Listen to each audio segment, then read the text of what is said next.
As we move forward, want to let you know that the latest number from the Conference Board, April's consumer confidence number, fell to 86.9. That was down from the previous reading, 118, and it was the largest month-over-month decline in the survey's history. So to talk about this, we're going to invite into the program right now Bart Van Ark. He is the Conference Board chief economist, and help us understand if this is perhaps a silver lining to this rainy cloud, that expectations, consumer confidence expectations, rose to 93.8 versus last month when they were 86.8. Is it good news? Well, Adam, let's start with the bad news, right? Obviously, this is, as you just said, it's a record decline in terms of we lost 32 points on the aggregate index. We lost as much as 90 points just in one quarter on present situation. So consumers' assessment of current employment conditions, current business conditions is just absolutely awful. It has dropped below 80.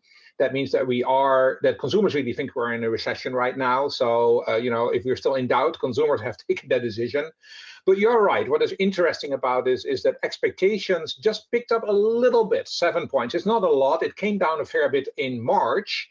It's now picking up a little. That's because, at some point, people get so negative that it can only get better, right? So people think that, over the next 6 months, the job market should improve somewhat, business conditions should improve somewhat. But there's one other element in expectations, and that is income. And on income, the future income, consumers are still negative. So they don't really think that they go out there and spending massively. Bart, it's Julie here. Thanks for joining us. So how does this translate in terms of personal spending, right? Because that is the big driver in this economy, consumption. So what can we extrapolate?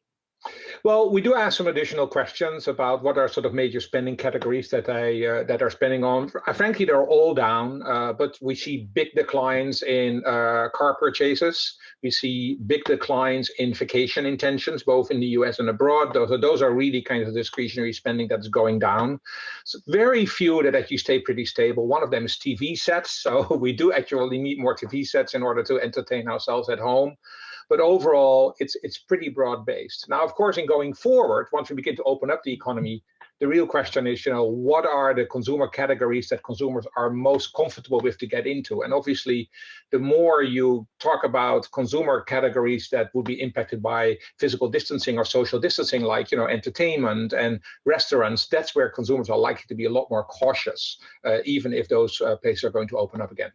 Hey, it's Brian Chung here. I hope we don't lose our audience, but I have a methodological question about how you collect the data. So as we know, everything's been accelerating so fast. So the timing, exactly when you do this consumer confidence survey, is pretty important. So when you measure the difference between April and March, are there any sort of kind of nuances or idiosyncratic things worth pointing out about how you guys measure that and whether or not we should expect to see numbers fall even further in May, depending on when the survey was taken? Right. Well, that's a good point. The March number that we published last month, most of that was recorded before the WHO announced this to be a global pandemic and before we really saw a big pickup in numbers.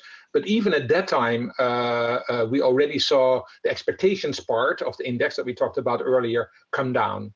The current survey that we released today is more sort of late March and the first half of April. So that's really when we were sort of in the worst of situations. So in going forward, I think, first of all, the present situation, I think it will not look greater in going forward. For the time being, this looks pretty awful. Consumers will not suddenly think by the end of the month, oh, the economy has partly opened up, it's all going to be so much better. It's the expectations component that we need to look at carefully. And that's really important because, as a matter of fact, if you compare this with the Great Recession, for example, the numbers could go down quite a bit more. So the question really is, how does the consumer assess this opening up of the economy? Do they feel that it's a good thing to happen, that it is done cautiously, that they're willing to go back? It was also very interesting to see differences between age categories.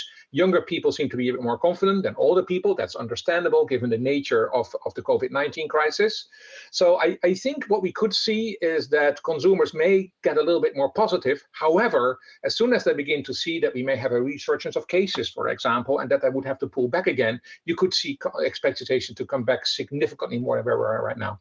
Bart, how does the survey account for instance, we will get the latest unemployment reading on the 8th of May, and it will be around the time I imagine you'll be surveying people.